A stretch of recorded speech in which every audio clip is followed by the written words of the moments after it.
Assalamualaikum warahmatullahi wabarakatuh. Alhamdulillahirabbil alamin. Kita berjumpa kembali dengan pelajaran PKN bagian ke-6 atau bagian terakhir di tingkat 9 SMP yang kalian ikuti. Kita buka materi bersama.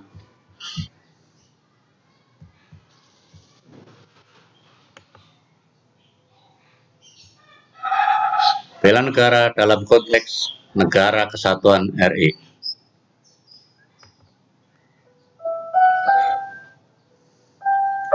Materi ini mempunyai tujuan-tujuan sebagai berikut: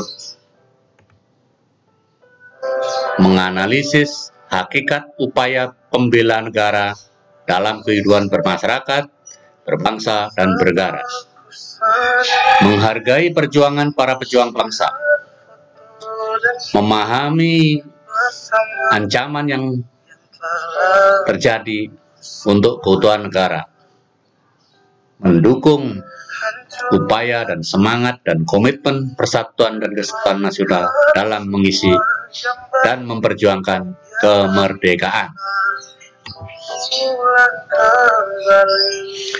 Dibutuhkan upaya bela negara dan kerelaan berkorban guna meniadakan ancaman yang membahayakan kemerdekaan dan kedaulatan negara, serta nilai-nilai Pancasila dan Undang-Undang Dasar 1945.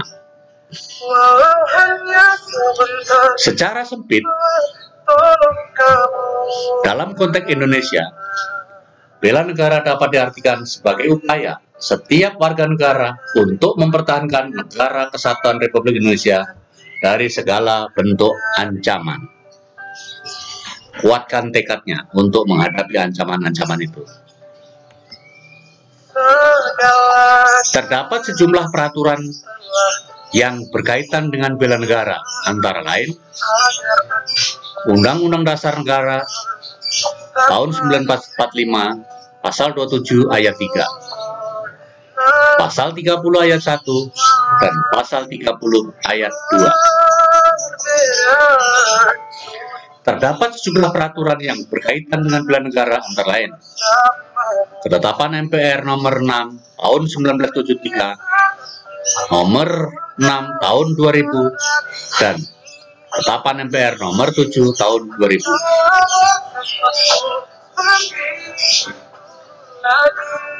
Terdapat sejumlah peraturan yang berkaitan dengan bela negara, antara lain 1.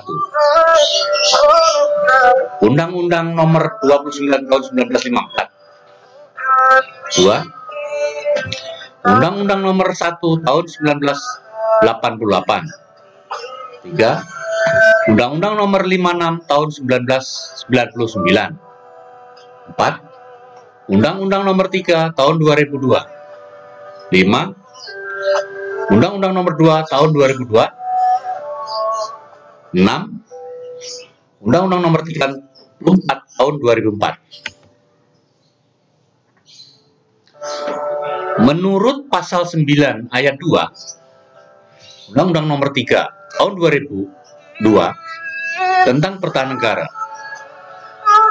keikutsertaan warga negara dalam usaha bela negara diselenggarakan melalui pendidikan kewarganegaraan, pelatihan dasar kemiliteran secara wajib, pengabdian sebagai prajurit TNI secara sukarela maupun wajib pengabdian sesuai dengan profesi masing-masing. Perjuangan mempertahankan negara kesatuan Republik Indonesia. Berikut sejumlah perjuangan fisik yang dilakukan dalam rangka mempertahankan negara kesatuan Republik Indonesia. Pertempuran 5 hari di Semarang berlangsung tanggal 15 sampai 19 Oktober 1945. Peristiwa ini bermula ketika 400 tawanan Jepang di pabrik gula di Semarang memberontak ketika hendak dipindahkan. Nih contoh gambarnya. Pertempuran Surabaya 10 November 1945 dilatar belakangi kekecewaan rakyat Surabaya yang merasa dikhianati pihak sekutu, tergabung dalam Allied Force Nederland SND atau APNAI. Pertempuran Ambarawa menjadi saksi kemampuan Tentara Keamanan Rakyat atau TKR yang dipimpin oleh Kolonel Sudirman memukul mundur pasukan sekutu yang dipimpin oleh Brigjen Battle. Pertempuran Medan Area ditandai ketika sekutu membebaskan pasukan Belanda yang menjadi tawanan perang, dipersenjatai kembali dan menjadi tentara di Medan. Sikap ini jelas dianggap melecehkan pernyataan kemerdekaan Indonesia dan memancing perlawanan pihak pemuda. Peristiwa Bandung Lautan Api. Bandung Lautan Api terjadi karena pasukan sekutu yang menuntut pasukan Indonesia untuk menyerahkan diri atau menyerahkan senjata dan disusul ultimatum agar tentara Indonesia meninggalkan kota Bandung bagian utara, namun rakyat Bandung tidak mengindahkan ultimatum itu dan tetap berada di Bandung. Peristiwa Merah Putih terjadi karena pasukan Nika mulai bertindak sewenang-wenang serta menahan sejumlah tokoh RI sehingga mengundang reaksi dari rakyat Manado. Terjadi di Manado. Perang Puputan Margana terjadi karena pasukan Belanda mendarat di Bali. Belanda ingin membentuk Indonesia Timur, namun ditolak oleh rakyat Bali. Untuk mendorong dukungan dari dunia internasional atas kemerdekaan Indonesia, sekaligus menekan kedudukan Belanda, Indonesia melakukan perjuangan diplomasi. Perundingan Linggarjati 10 November 1946 yang hasilnya mengundang dukungan dan tentangan di dalam negeri Indonesia. Meski demikian, perundingan ini berhasil mengundang simpati internasional.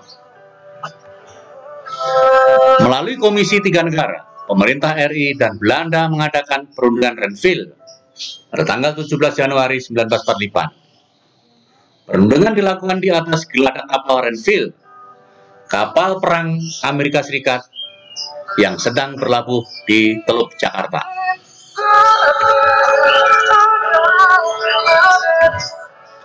Ketegangan Indonesia dan Belanda semakin memuncak sesudah perundingan Renville. Kemudian diadakan perundingan Purumroyen pada 14 April 1949 di Hotel Des Indes, Jakarta.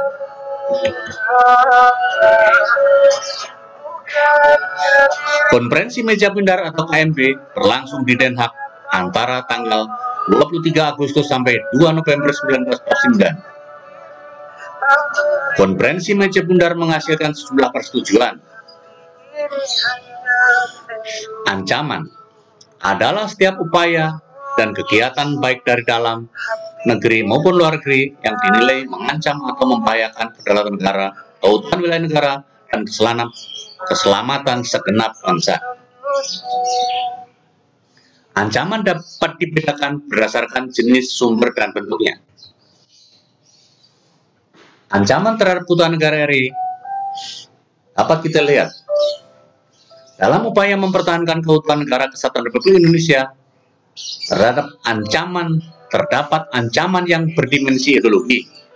Ancaman ini berupa upaya dari berbagai unsur radikalisme yang mencoba ingin mengganti ideologi Pancasila dengan ideologi yang lain.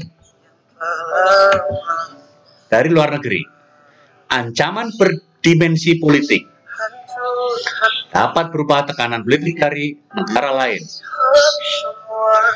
Sementara itu, ancaman berdimensi politik bersumber dari dalam negeri dan berupa mobilisasi massa untuk menumbuhkan suatu pemerintahan yang berkuasa atau menggalang kekuatan politik untuk melemahkan kekuatan